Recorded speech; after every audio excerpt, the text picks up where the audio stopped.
Hi hello ನಮಸ್ತೆ. ಮಮತಾಸ್ ಕಿಚನ್ಗೆ ಎಲ್ಲರಿಗೂ ಸ್ವಾಗತ. ಇವತ್ತಿನ ಸ್ಪೆಷಲ್ ಒಂದು ರುಬ್ಬದೆ ನೆನೆಸದೆ ಮಾಡುವಂಥ ಪತ್ರೊಡೆ. ಅದಕ್ಕೆ ಮೊದಲು ಪತ್ರೊಡೆ ಎಲೆಯನ್ನು ತೆಗೆದುಕೊಳ್ಳೋಣ. ಈಗ ಮಳೆಯಾಗಿ 24 ಗಂಟೆ ಬರೋ ಕಾರಣ ಯಾವಾಗಲೂ ಫಾಲ್ ಸೀಸನ್ ಮಳೆ ಆದ ಕಾರಣ ಪತ್ರೊಡೆ ಎಲೆ ಧಾರಾಳವಾಗಿದೆ. ನನ್ನ ಚಿಕ್ಕ ಪೋಟಲ್ಲಿ ಇಷ್ಟು ಎಲೆ ಇದೆ. ನಮ್ಮ ಸುಲಭದ ಪತ್ರೊಡೆ ಮಾಡಲಿಕ್ಕೆ ಬೇಕಾದ ಮೈನ್ ಇಂಗ್ರೀಡಿಯೆಂಟ್ ಎಲೆ ಹಾಗೂ ಕಡಲೆ ಹಿಟ್ಟು. ಇದಕ್ಕೆ ಯಾವ್ದು ನೆನೆಸೋದು ಬೇಡ, ರುಬ್ಬೋದು ಬೇಡ, ಏನು ಬೇಡ. ಕಡಲೆ ಹಿಟ್ಟು, ರುಚಿಗೆ ತಕ್ಕಷ್ಟು ಹುಳಿ, ಸ್ವಲ್ಪ ಹುಣಸೆ ಹುಳಿ ಜಾಸ್ತಿ ತಗೊಳ್ಬೇಕು. ಒಂದು ನೆಲ್ಲಿಕಾಯಿ ಗಾತ್ರದಷ್ಟು ತಗೊಂಡಿದ್ದೇನೆ ಹುಣಸೆ ಹುಳಿ. ಹಾಗೂ ಒಳ್ಳೆ ಹಿಂಗೆ ತಗೊಳ್ಬೇಕು. ಹಿಂಗಿನ ಹುಡಿ ಆದರೂ ಆಗ್ಬೋದು, ನನ್ನ ಹತ್ರ ಮುದ್ದೆ ಹಿಂಗಿರೋದು ಅದು ತಗೊಂಡಿದ್ದೇನೆ. ಸ್ವಲ್ಪ ಬೆಲ್ಲ, ಇದು ಜೋನಿ ಬೆಲ್ಲ, ಆದ ಕಾರಣ ನೀರಾಗಿದೆ. ಉಪ್ಪು ಹಾಗೂ ಮೆಣಸಿನ ಹುಡಿ, ಅರಿಶಿನ ಹುಡಿ, ಸ್ವಲ್ಪ ಕೊತ್ತಂಬರಿ ಹುಡಿ, ಮಿಕ್ಸ್ ಮಾಡಲಿಕ್ಕೆ ನೀರು. ಇಷ್ಟಿದ್ರೆ ಸಾಕು, ಈಸಿಯಾಗಿ ಮಾಡಿಕೊಳ್ಬೋದು. ಮೊದಲಿಗೆ ಎಲೆ ನರ ತೆಗೆದುಕೊಳ್ಳೋಣ. ಈಗ ದಪ್ಪ ನರ ಇದ್ದರೆ ಅದನ್ನು ತೆಗೆದುಕೊಳ್ಬೇಕು. ದಪ್ಪ ನರವನ್ನು ತೆಗಿಬೇಕು. ನನಗೆ ಈ ರೀತಿಯಾಗಿ ತೆಗೆದುಕೊಳ್ಬೇಕು. ದಪ್ಪ ನರ ಇಟ್ಕೊಳ್ಬಾರ್ದು, ಇದನ್ನೆಲ್ಲ ತೆಗಿಬೇಕು. ದಪ್ಪ ದಪ್ಪ ಇದ್ದ ನರ ಎಲ್ಲ ಕಟ್ ಮಾಡಿ ತೆಗೆದುಕೊಳ್ಬೇಕು. ದಪ್ಪ ಇದ್ದ ನರವನ್ನು, ಎಲ್ಲಾದರೂ ಸಹ ನರವನ್ನು ತೆಗಿತೇನೆ. ಈ ರೀತಿಯಾಗಿ ತೆಗೆದುಕೊಳ್ಬೇಕು. ಚೆಂದಾಗಿ ಬರ್ತದೆ ಇದು. ದಪ್ಪ ಇದ್ದರೆ ತೆಗೆದುಕೊಳ್ಬೇಕು.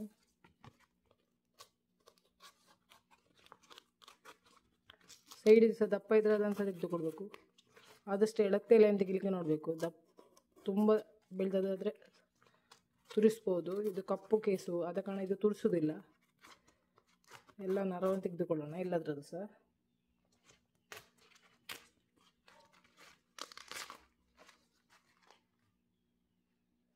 ಎಲ್ಲಿದೆ ನರ ತೆಗೆದುಕೊಂಡಿದ್ದೇನೆ. ಈಗ ಚೆನ್ನಾಗಿ ತುಳಿದು ತರುವ. ಇಲ್ಲ ಸೆಲೆಕ್ಟ್ ಮಾಡೋದು, ಸ್ವಲ್ಪ ಬಿಸಿಲು ಜಾಸ್ತಿ ಬೀಳೋ ಜಾಗದಲ್ಲಿ ತೆಗಿಬೇಕು. ಬಿಸಿಲು ಕಮ್ಮಿ ಇದ್ದರೆ ತುರಿಸೋ ಸಾಧ್ಯತೆ ಜಾಸ್ತಿ. ಈಗ ಒಂದು ಪಾತ್ರೆ ಸಣ್ಣ ಬೌಲ್ ತೆಗೆದುಕೊಂಡಿದ್ದೇನೆ. ಇದರಲ್ಲಿ ಫುಲ್ ನೀರು ತೆಗೆದುಕೊಂಡಿದ್ದೇನೆ.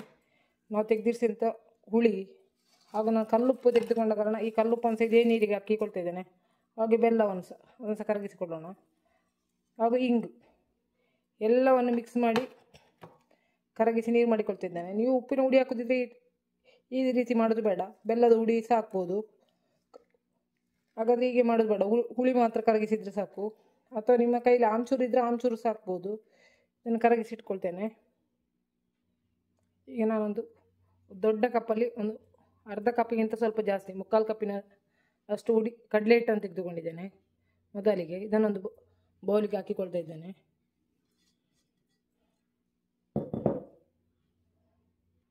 ಒಂದು ಅರ್ಧ ಸ್ಪೂನಷ್ಟು ಕೊತ್ತಂಬರಿ ಹುಡಿ, ಒಂದು 1/4 ಸ್ಪೂನಷ್ಟು ಅರಿಶಿನ ಹಾಗೂ ಒಂದು ದೊಡ್ಡ ಸ್ಪೂನ್ ಮೆಣಸಿನ ಹುಡಿ ತೆಗೆದುಕೊಳ್ತೇನೆ. ಇದು ಖಾರದ ಮೆಣಸಿನ ಹುಡಿ, ಆದ ಕಾರಣ ದೊಡ್ಡ ಸ್ಪೂನ್ ತೆಗೆದುಕೊಂಡಿದ್ದೇನೆ. ಬೇಕಿದ್ರೆ ನೋಡಿ ಹಾಕ್ಬೋದು. ಮೊದಲಿಗೆ ಇದನ್ನೆಲ್ಲವನ್ನು ಚೆನ್ನಾಗಿ ಮಿಕ್ಸ್ ಮಾಡಿಕೊಳ್ಬೇಕು. ಕಡಲೆ ಹಿಟ್ಟಲ್ಲಿ ಯಾವುದೇ ಗಂಟಿಲ್ಲದ ಹಾಗೆ ಚೆನ್ನಾಗಿ ಮಿಕ್ಸ್ ಮಾಡಿಕೊಳ್ಬೇಕು.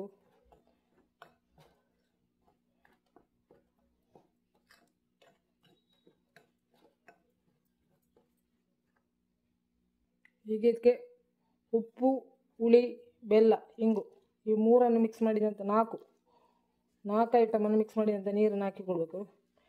ನಮ್ಮ ಒಂದು ಇಡ್ಲಿ ಬ್ಯಾಟರಿಗೆ ರೆಡಿ ಮಾಡಬೇಕು. ಇಡ್ಲಿ ಹಿಟ್ಟಿನ ಅದಕ್ಕೆ ತುಂಬ ನೀರು ಹಾಕಿಕೊಳ್ಬಾರ್ದು.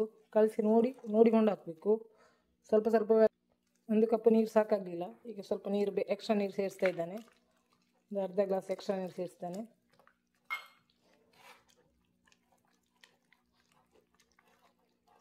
ಚೆನ್ನಾಗಿ ಮಿಕ್ಸ್ ಮಾಡಬೇಕು. ಉಪ್ಪು ಕಮ್ಮಿ ಇದೆ, ಆಗ ನಾನು ಕಲ್ಲುಪ್ಪು ಹಾಕಿದ್ದು. ಈಗ ಸ್ವಲ್ಪ ಹುಡಿ ಉಪ್ಪು ಹಾಕ್ತೇನೆ. ಕಲ್ಲುಪ್ಪು ಹಾಕಿದರೆ ಟೇಸ್ಟ್ ಜಾಸ್ತಿ ಹೇಳಿ ಕಲ್ಲುಪ್ಪನ್ನು ಕರಗಿಸಿ ಹಾಕಿದ್ದು. ಈಗ ಹಾಕುವಾಗ ಹುಡಿ ಉಪ್ಪು ಹಾಕಬೇಕು, ಇಲ್ಲಾಂದರೆ ಕರಗಲಿಕ್ಕಿಲ್ಲ. ಖಾರ ಸ್ವಲ್ಪ ಕಮ್ಮಿ ಇದೆ, ಆದ ಕಾರಣ ಸ್ವಲ್ಪ ಖಾರದ ಹುಡಿ ಹಾಕ್ತಾ ಇದ್ದೇನೆ. ಪತ್ರೊಡೆ ಹೇಳಿದ್ಮೇಲೆ ಸ್ವಲ್ಪ ಖಾರ, ಉಪ್ಪು, ಹುಳಿ ಎಲ್ಲ ಸರಿಗೆ ಇರಬೇಕು. ಬ್ಯಾಲೆನ್ಸ್ಗೆ ಸ್ವಲ್ಪ ಬೆಲ್ಲ. ನನ್ನ ಬೆಲ್ಲ ಅದು ಜೋನಿ ಬೆಲ್ಲ, ಆದ ಕಾರಣ ಅಷ್ಟು ಸಿಹಿ ಇಲ್ಲ. ಅದು ಸಾಧಾರಣ ಮೀಡಿಯಂ ಸಿಹಿಯಲ್ಲಿದ್ದ ಬೆಲ್ಲ, ಆದ ಕಾರಣ ಅಷ್ಟು ಹಾಕಿದ್ದು. ನೀವು ನೋಡಿಕೊಂಡು ಹಾಕಬೇಕು. ತುಂಬ ಸಿಹಿ ಆದರೂ ಒಳ್ಳೆ ಆಗೋದಿಲ್ಲ. ಹಾಗೆ ಈ ರೀತಿ ಸಾಕು. ಹಿಟ್ಟು ಈ ಅದಕ್ಕೆ ಬಂದರೆ ಸಾಕು. ನಮಗೆ ಎಲೆಗೆ ತಾಗಿಸಲಿಕ್ಕೆ ಸರಿಯಾಗಿರಬೇಕು. ಈ ರೀತಿಯಾಗಿದ್ದರೆ ಸಾಕು. ಸ್ವಲ್ಪ ದಪ್ಪ ಎಳೆ ಅನಿಸಿದರೆ ಸ್ವಲ್ಪ ನೀರು ಹಾಕಿಕೊಳ್ಬೋದು. ಮೊದಲಿಗೆ ಒಂದು ಎಲೆಯನ್ನು ತೆಗೆದುಕೊಂಡಿದ್ದೇನೆ, ಹಿಟ್ಟು ಸವರ್ತಾ ಇದ್ದೇನೆ. ಈ ರೀತಿ ಬಂದರೆ ಸಾಕು. ತುಂಬ ದಪ್ಪ ಗಟ್ಟಿ ಆಗಬಾರ್ದು.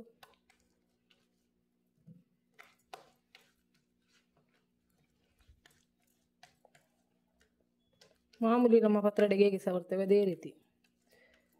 ಉಪ್ಪು ಖಾರ ಹುಳಿ ಎಲ್ಲ ಅದೇ ರೀತಿ ಸ್ಟ್ರಾಂಗ್ ಆಗಿರಬೇಕು. ಅದರ ಮೇಲೆ ಇನ್ನೊಂದು ಇಡಬೇಕು. ಯಾರಿಗೆ ಗೊತ್ತಿರ್ಬೋದು, ಗೊತ್ತಿಲ್ಲದವರಿಗೆ ಹೇಳೋದು. ಅದರ ಮೇಲೆ ಒಂದು ಉಲ್ಟಾ ಇಡ್ತಾ ಹೋಗ್ಬೇಕು, ಎಲೆಯನ್ನು ಸ್ಟ್ರೈಟಾಗಿ ಅಲ್ಲ ಉಲ್ಟಾ.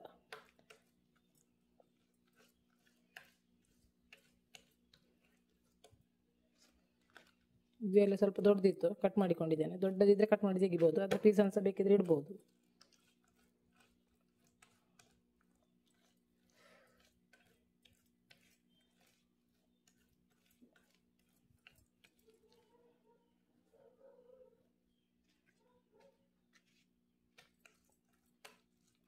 ನಾಲ್ಕು ಎಲೆಯನ್ನು ಇಟ್ಟಿದ್ದೇನೆ, ಮಡಚಿಕೊಳ್ಳೋಣ ಇದನ್ನು.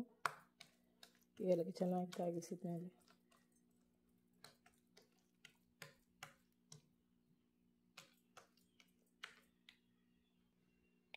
ನೋಡಿ ಈ ರೀತಿ ಮಡಚಿಕೊಳ್ಬೇಕು.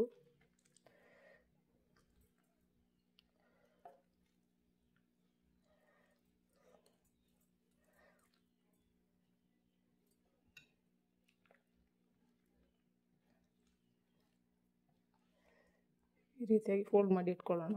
ಇದನ್ನು ಬೇಯಿಸ್ಕೊಳ್ಳೋಣ. ಇನ್ನೊಂದು ಕೂಡ ಇದೇ ರೀತಿ ಮಾಡ್ತೇನೆ ನಾನು.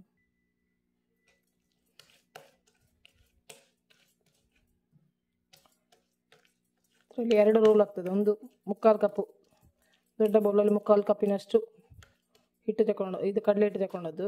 ಸುಲಭದಲ್ಲಿ ಮಾಡ್ಬೋದು. ಯಾರಾದರೂ ನೆಂಟರು ಬಂದರೆ ಫಟಾಫಟ್ ಮಾಡಿಕೊಡ್ಬೋದು. ಸಾಂಬಾರು ಏನಿದ್ದಿದ್ರೆ ಫ್ರೈಗೆ ಏನಿಲ್ಲ ಹೇಳಿದರೆ ಇದನ್ನು ಮಾಡಿ ರಪ್ಪ ಬೇಯಿಸಿ ಫ್ರೈ ಮಾಡಿ ಕೊಡ್ಬೋದು. ಚೆಂದ ಬರ್ತದೆ. ಬೇಯಿಸಿ ಸಹ ತಿನ್ಬೋದು, ಫ್ರೈ ಮಾಡಿದರೆ ಇನ್ನೂ ಸಹ ಟೇಸ್ಟ್ ಆಗ್ತದೆ. ಸರ್ವ್ ಮಾಡಿಕೊಳ್ಳೋಣ.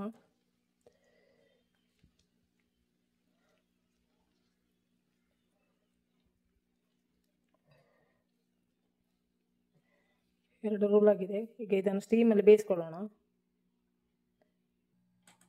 ಒಲೆ ಮೇಲೆ ಸ್ಟೀಮ್ ಮಾಡಲಿಕ್ಕೆ ಒಂದು ಪಾತ್ರೆ ಇಟ್ಟಿದ್ದೇನೆ.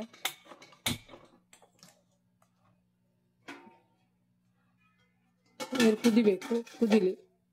ಕುದ್ದ ಮೇಲೆ ಅದನ್ನು ಇಟ್ಕೊಳ್ಳೋಣ. ಈಗ ನಮ್ಮ ನೀರು ಕುದೀತಾ ಉಂಟು. ನಾವು ರೆಡಿ ಮಾಡಿದ ಪತ್ರೊಡೆಯನ್ನು ಇಡೋಣ. ಒಂದು 1/4 ಗಂಟೆ ಬೇಯಲಿಕ್ಕೆ ಬಿಡು. 1/4 ಗಂಟೆ ಸಾಕು. ಅಕ್ಕಿ ಆದರೆ ತುಂಬ ಹೊತ್ತು ಬೇಕು. ಇದು ಕಡ್ಲೆ ಹಿಟ್ಟಲ್ಲ, ಅದ ಕಾರಣ ಬೇಗ ಬೇಯ್ತದೆ. 15-18 ನಿಮಿಷದೊಳಗೆ ಕರೆಕ್ಟಾಗಿ ಬೇಯ್ತದೆ. ಒಂದು 18 ನಿಮಿಷವೇ ಇಟ್ಕೊಳ್ಳೋಣ. ಈಗ 1/4 ಗಂಟೆ ಆಗಿದೆ, ನೋಡುವ. ಬೆಂದಿದೆ. ಇನ್ನೊಂದು 2 ನಿಮಿಷ ಇಟ್ಕೊಳ್ತೇನೆ, 2-3 ನಿಮಿಷ ಇಟ್ಕೊಳ್ತೇನೆ. ನೀವು ತುಂಬ ದಪ್ಪ ಮಾಡಿದರೆ 18 ನಿಮಿಷ ಅಲ್ಲ, ಜಾಸ್ತಿ ಬೇಕಾದೀತು. 1/4 ಗಂಟೆಗೆ ಬೇಯಲಿಕ್ಕಿಲ್ಲ. ನಿಮಗೆ ಎಷ್ಟು ದಪ್ಪ ಮಾಡಿದರೆ ಅದಕ್ಕೆ ಅನುಸಾರವಾಗಿ. ಈಗ ಚಾಕುವನ್ನು ಹಾಕಿಕೊಂಡು ಚಾಕು ಸ್ಪೂನ್ ಹಾಕಿ ನೋಡಿದರೆ ಅದಕ್ಕೆ ಅಂಟದಿದ್ದರೆ ಅದು ಬೆಂದಿದೆ ಹೇಳಿ ಅರ್ಥ. ಇನ್ನೊಂದು 2 ನಿಮಿಷ ಇಡ್ತೇನೆ.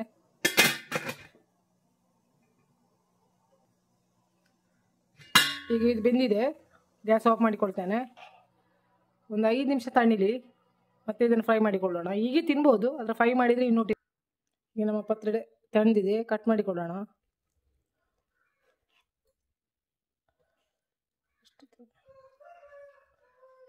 ಪೀಸ್ ಮಾಡಿಕೊಳ್ಳೋಣ. ಹೊರಗಿನಿಂದ ಸರಿ ತಂದಿದೆ, ಒಳಗೆ ಸ್ವಲ್ಪ ಗಟ್ಟಿ ಉಂಟು, ಬಿಸಿ ಉಂಟು. ಆದ ಕಾರಣ ಸ್ವಲ್ಪ ಹುಡಿ ಆಗಲಿಲ್ಲ. ಸರಿ ತಣಿಬೇಕು, ಸ್ವಲ್ಪ ಹೊತ್ತು ಕಾಯಬೇಕು ಸರಿ ತಣಿಲಿಕ್ಕೆ. ನಾನು ಸ್ವಲ್ಪ ಹೊರಗೆ ಇಡೀಲಿಕ್ಕೆ ಆಯ್ತು ಹೇಳಿ ನಾನು ಕಟ್ ಮಾಡಿದೆ.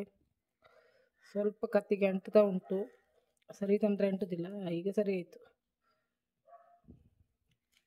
2 ನಿಮಿಷ ಕಟ್ ಮಾಡಿಕೊಳ್ತಾ ಇದ್ದೇನೆ. ಇದು ಸರಿ ತಣೀತು.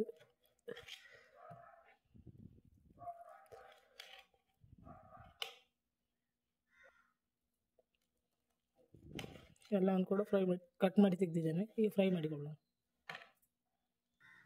ಒಲೆ ಮೇಲೆ ಒಂದು ಕಬ್ಬಿಣದ ಕಾವಲಿ ಇಟ್ಕೊಂಡಿದ್ದೇನೆ. ಈಗ ತೆಂಗಿನೆಣ್ಣೆ ಹಾಕುವ. ಫ್ರೈ ಮಾಡಲಿಕ್ಕೆ ಯಾವ ತೆಂಗಿನೆಣ್ಣೆ ಒಳ್ಳೆಯದು, ಪತ್ರೊಡೆ ಫ್ರೈ ಮಾಡಲಿಕ್ಕೆ. ಸ್ವಲ್ಪ ಎಣ್ಣೆ ಹಾಕಿಕೊಳ್ತಾ ಇದ್ದೇನೆ. ಸರಿ ಸ್ಪ್ರೆಡ್ ಮಾಡಿಕೊಳ್ಳೋಣ. ಎಣ್ಣೆ ಬಿಸಿಯಾಗಲಿ. ಎಣ್ಣೆ ಒಳ್ಳೆ ಬಿಸಿಯಾಗಿದೆ. ಪತ್ರೊಡೆಯನ್ನು ಇಟ್ಕೊಳ್ಳೋಣ. ನೋಡಿ ಅಂಟಲಿಲ್ಲ, ಏನಾಗಲಿಲ್ಲ. ಬಿಸಿ ಸ್ವಲ್ಪ ಒಳಗೆ ಬಿಸಿ ಇತ್ತು, ಹೊರಗಿಂದ ಡ್ರೈ ಮುಟ್ಲಿಕ್ಕೆ ಆಗ್ತೇಳಿ ನಾನು ಕಟ್ ಮಾಡಲಿಕ್ಕೆ ಹೋದಾಗ ಮಾತ್ರ ಸ್ವಲ್ಪ ಆಚೆ ಆಯಿತು. ಕರೆಕ್ಟ್ ಪೀಸ್ ಬಂದಿದೆ. ಎಲ್ಲರೂ ಟ್ರೈ ಮಾಡಿ.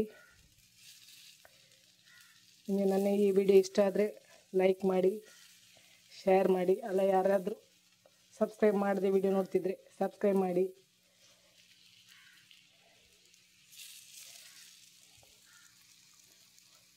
ಚೆನ್ನಾಗಿ ಫ್ರೈ ಆಗಬೇಕು, ಎರಡು ಸೈಡ್ ತುಂಬ ಟೇಸ್ಟ್ ಆಗ್ತದೆ. ಒಂದು ಸೈಡ್ ಫ್ರೈ ಆಗಿದೆ, ಇದನ್ನು ತಿರುಗಿಸಿ ಹಾಕಿ ಕೊಡೋಣ. ಸ್ವಲ್ಪ ಬಣ್ಣ ಬಂದರೆ ಸಾಕು, ಈ ರೀತಿ.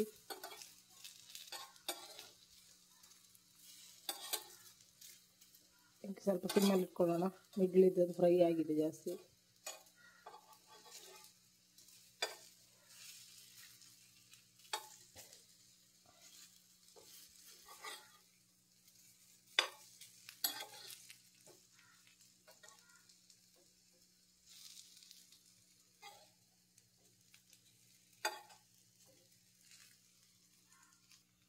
ಈಗ ನಮ್ಮ ಪತ್ರೊಡೆ ಎರಡು ಸೈಡ್ ಚೆನ್ನಾಗಿ ಫ್ರೈ ಆಗಿದೆ, ತೆಗೆದುಕೊಳ್ಳೋಣ.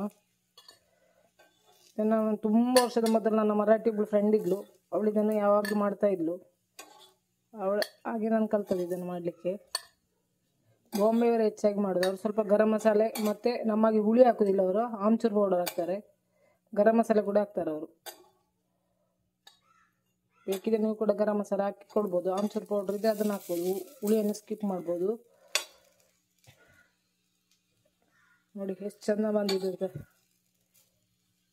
ತುಂಬ ಚೆಂದಾಗಿ ಬಂದಿದೆ. ಎಲ್ಲರೂ ಟ್ರೈ ಮಾಡಿ, ತುಂಬ ಟೇಸ್ಟಿಯಾಗಿದೆ. Thank you.